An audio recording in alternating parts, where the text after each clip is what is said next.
사랑하는 여러분, 제가 올해로 100살을 넘겼습니다.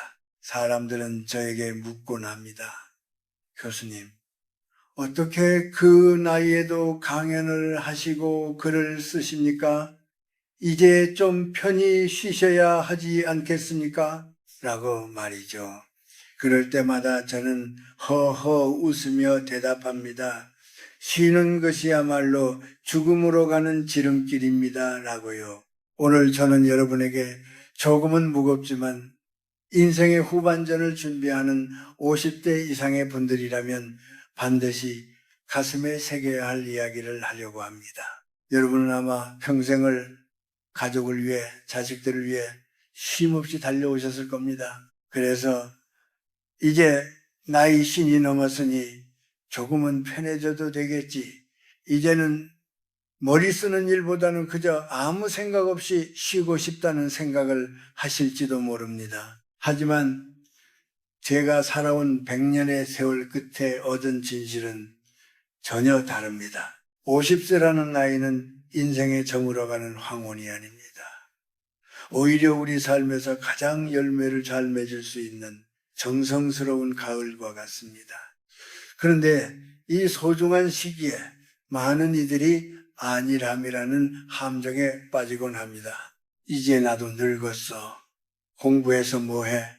새로운 걸 배워봤자 금방 잊어버리는데 라는 핑계를 대며 스스로 생각하는 근육을 놓아버립니다. 여러분, 우리 몸의 근육도 쓰지 않으면 금방 흐물흐물해지듯 우리의 마음과 머리도 마찬가지입니다.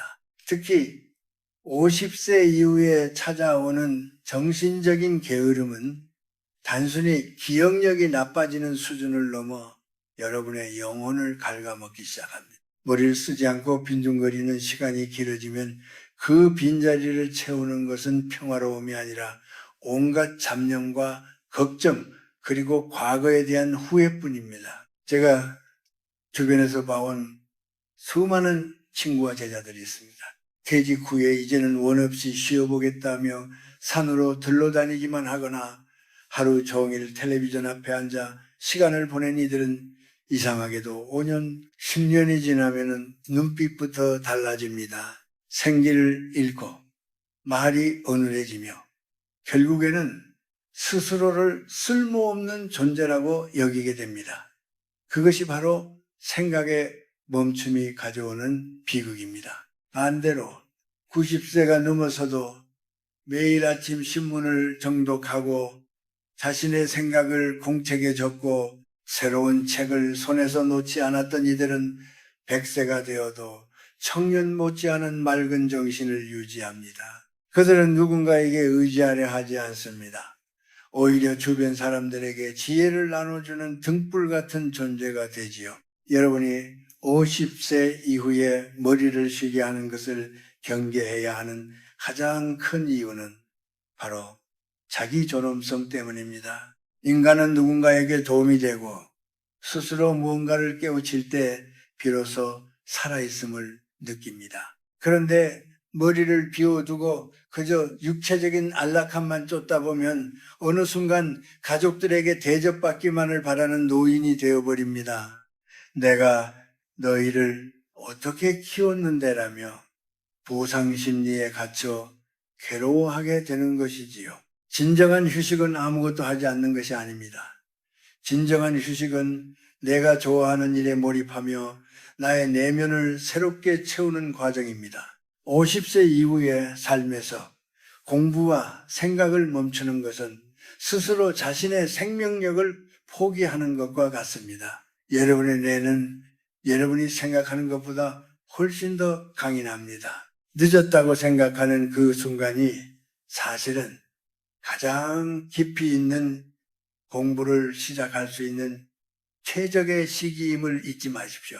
지금 당장 여러분의 손에 든 스마트폰에 의미 없는 영상들을 끄십시오.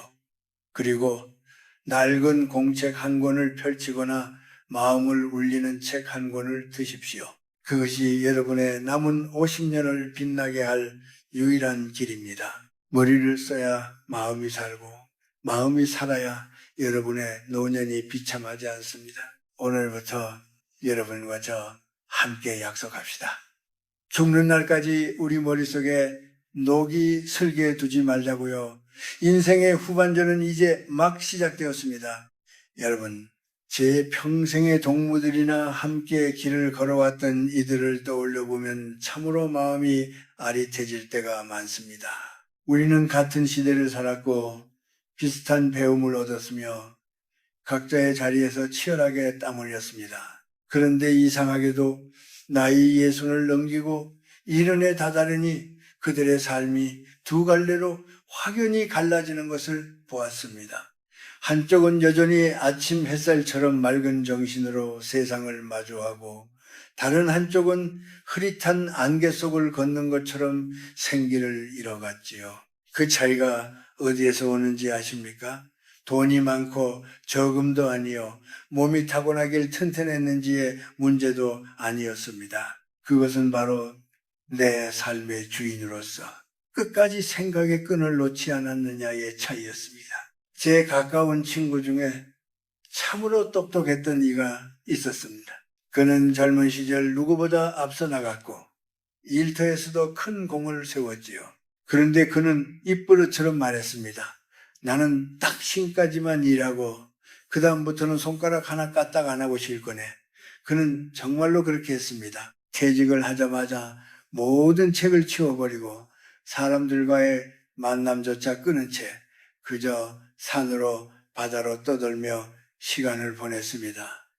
그는 그것이 인생의 보상이라고 믿었습니다.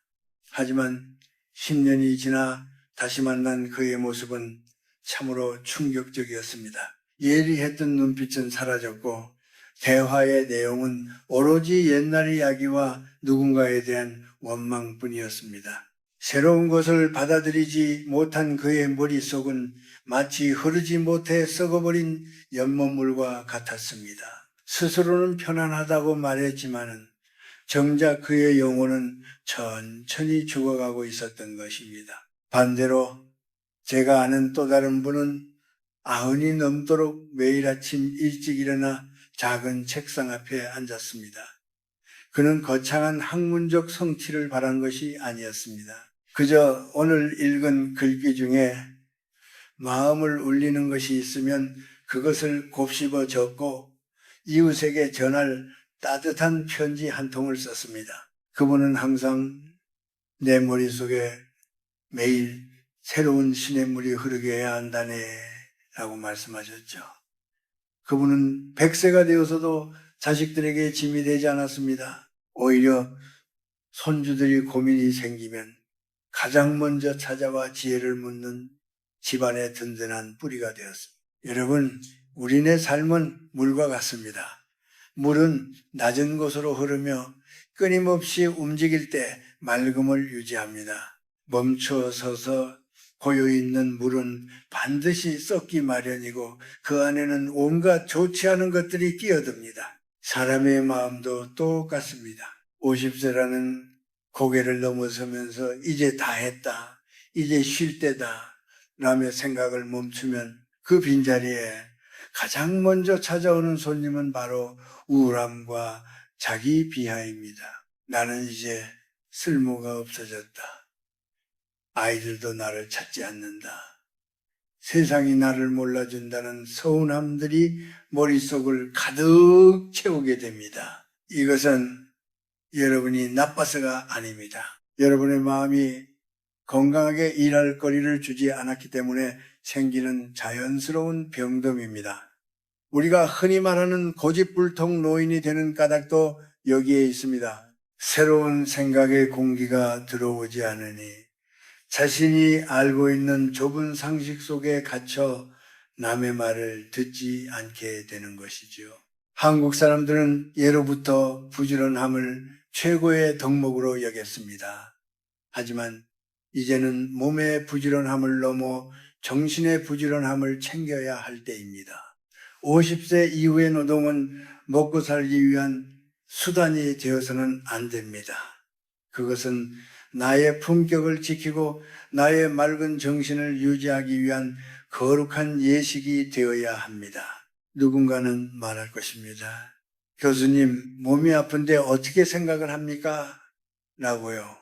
하지만 몸이 아플수록 마음은 더 깨어 있어야 합니다. 육신의 고통에 매몰되지 않으려면 내 시선을 바깥으로 돌려 책을 읽고 글을 쓰고 아름다운 음악을 들으며 영혼을 가꾸어야 합니다. 그것이 우리 선조들이 가르쳐준 선비의 기계이자 어른으로서 보여줘야 할 뒷모습입니다. 여러분의 자녀들이 여러분의 뒷모습을 보며 무엇을 배우겠습니까? 텔레비전 앞에서 멍하니 시간을 보내는 부모를 보며 삶의 희망을 찾겠습니까? 아니면 나이가 들어서도 정갈하게 앉아 무언가를 배우고 익히는 부모를 보며 삶의 경외감을 느끼겠습니까? 인생의 후반전에서 가장 큰 잘못은 바로 아무것도 하지 않는 죄입니다. 그것은 하늘이 준 소중한 생명력을 낭비하는 일입니다. 지금 여러분의 머릿속에 어떤 생각을 채우고 계십니까? 어제의 서운함입니까? 아니면 내일의 설렘입니까? 부디 고여있지 마십시오. 끊임없이 흐르십시오. 그것만이 여러분의 남은 생을 향기롭게 만들 것입니다. 자, 이제 우리가 왜 깨어 있어야 하는지 알았다면 구체적으로 무엇을 하며 하루를 채워야 할지 이야기해 보겠습니다.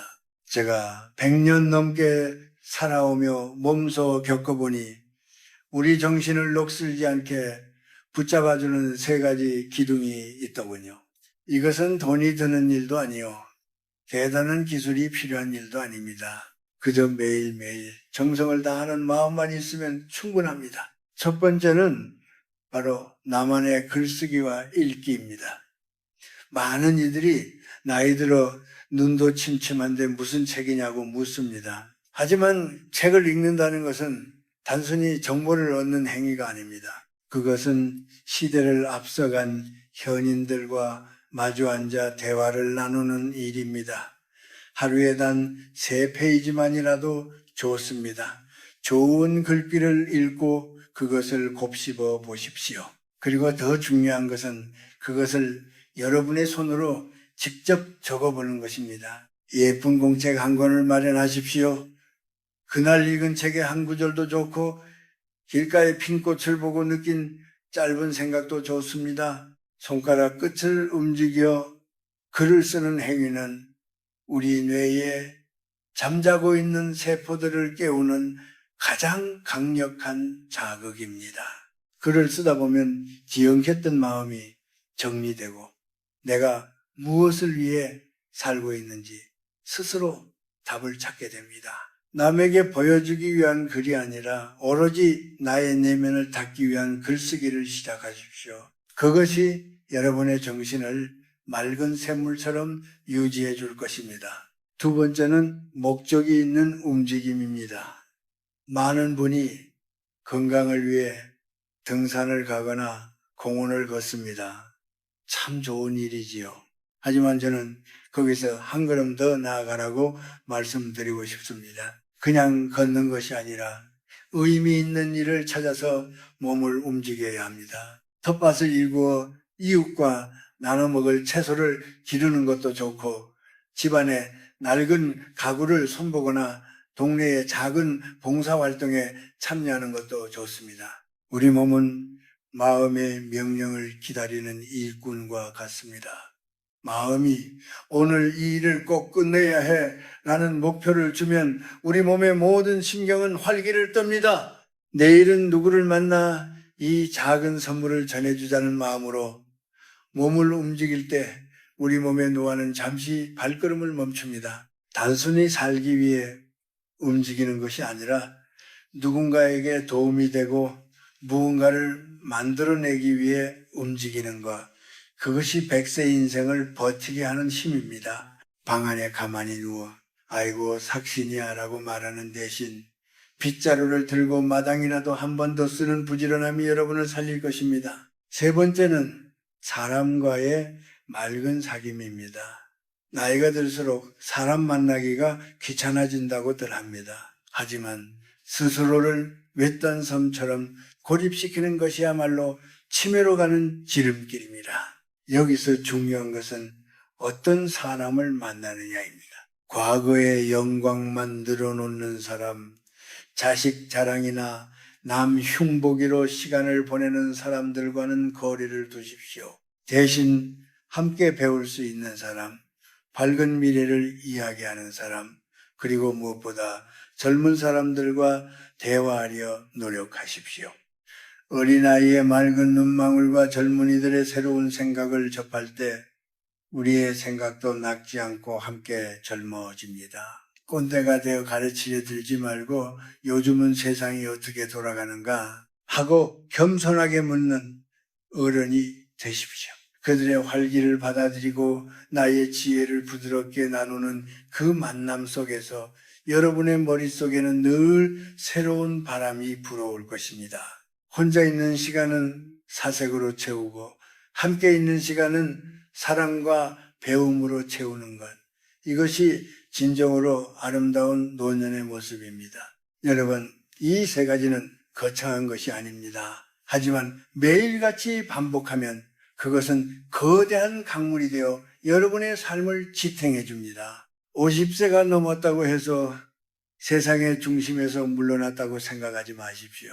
오히려 이제야말로 내가 정말 하고 싶었던 공부를 하고 내가 가꾸고 싶었던 사람들을 챙길 수 있는 진짜 삶이 시작된 것입니다. 머리가 맑아야 가슴이 따뜻해집니다. 가슴이 따뜻해야 주변에 온기를 전하는 참된 어른이 될 수 있습니다. 오늘 여러분은 무엇을 읽고 어떻게 움직이며 누구와 마음을 나누시겠습니까? 그 선택이 여러분의 100세 얼굴을 결정합니다. 인생의 고개를 하나 둘 넘다 보면 어느덧 쉰이라는 나이 위에 서게 됩니다. 이때 우리를 가장 힘들게 하는 것은 육신의 고통보다도 마음의 허기입니다. 자식들은 품 안을 떠나 각자의 길을 가고 일터에서는 뒤로 물러나야 하는 시기가 오지요. 세상은 너무나 빠르게 변해서 마치 나만 뒤처진 것 같은 불안함이 밀려오기도 합니다. 누군가는 나를 예전만큼 대접해주지 않고 때로는 무시당한다는 기분에 밤잠을 설치기도 할 겁니다. 하지만 여러분, 바로 그때가 여러분의 영혼이 진짜 시험대에 오르는 순간입니다. 어른이 된다는 것은 대접받는 자리에 앉는 것이 아니라 어떤 상황에서도 내 마음의 평화를 스스로 지켜낼 수 있는 힘을 갖는 것입니다. 저는 오늘 여러분께 그 마음의 매무새를 어떻게 가다듬어야 할지 이야기하고 싶습니다. 먼저 서운함이라는 마음의 가시를 뽑아내야 합니다. 내가 저를 어떻게 키웠는데, 내가 예전에 어떤 사람이었는데 하는 생각들이 여러분을 괴롭히고 있다면 그것들을 과감히 내려놓으십시오. 보상을 바라는 마음이 크면 클수록 외로움의 고울은 깊어집니다. 대접받으려 하기보다 먼저 베풀고 이해받으려 하기보다 먼저 들어주는 너그러움이 필요합니다. 누군가 나를 무시하거나 서운하게 한다면 저 사람은 아직 인생의 깊이를 모르는구나 하고 허허 웃어 넘길 수 있는 여유를 가지십시오. 상대의 무례함에 똑같이 화를 내는 것은 나 또한 그 사람과 같은 수준으로 내려가는 일입니다. 또한 50세 이후에는 우리 주변을 가볍게 해야 합니다. 낡은 물건들, 쓰지 않는 가구들, 그리고 무엇보다 내 마음을 무겁게 하는 헛된 욕심들을 하나씩 버리십시오. 물건이 많으면 그것을 지키느라 마음이 쓰이고 욕심이 많으면 그것을 채우느라 머리가 쉴 틈이 없습니다. 비워낸 자리에 비로소 맑은 지혜와 평온함이 깃듭니다. 저는 지금도 제 방을 아주 단촐하게 유지합니다. 꼭 필요한 책 몇 권과 정갈한 이부자리, 그것만으로도 충분히 행복할 수 있다는 것을 알기 때문입니다. 말에 대한 경계도 늦추지 말아야 합니다. 나이가 들수록 입은 닫고 귀는 열라는 옛말이 틀린 게 하나 없습니다. 특히 남의 허물을 말하거나 내 과거의 자랑을 늘어놓는 일을 삼가십시오.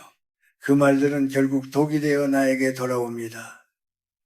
누군가에게 상처를 주는 말, 시기하고 질투하는 말은 내 영혼의 빛을 흐리게 만듭니다. 대신 격려하는 말, 고맙다는 말, 그리고 그럴 수도 있지라는 포용의 말을 입술에 담으십시오. 따뜻한 말 한마디가 100마디의 훈계보다 더 큰 울림을 준다는 사실을 기억해야 합니다. 가장 중요한 것은 홀로 있는 시간을 즐길 줄 알아야 한다는 점입니다. 외로움과 고독은 다릅니다. 외로움은 누군가 없어서 쓸쓸한 상태지만 고독은 스스로를 깊이 들여다보는 거룩한 시간입니다. 혼자 있는 시간에 텔레비전에 매달리지 마십시오. 가만히 앉아 숨을 고르고 내 마음속에서 일어나는 생각들을 가만히 지켜보십시오. 오늘 나는 누구에게 상처를 주지는 않았나? 내 마음은 지금 평안한가 하고 스스로 묻는 시간을 가지십시오. 이 고독의 시간을 잘 견디고 가꾼 사람만이 남들 앞에서도 당당하고 우아한 기품을 뿜어낼 수 있습니다. 혹시 지금 가난하거나 몸이 아파서 서러운 분이 계십니까? 그것이 결코 여러분의 잘못이 아닙니다. 삶이라는 파도가 잠시 거칠게 몰아치는 것뿐입니다. 그 파도 속에서도 내 마음의 중심만 단단히 붙잡고 있다면 여러분은 결코 침몰하지 않습니다.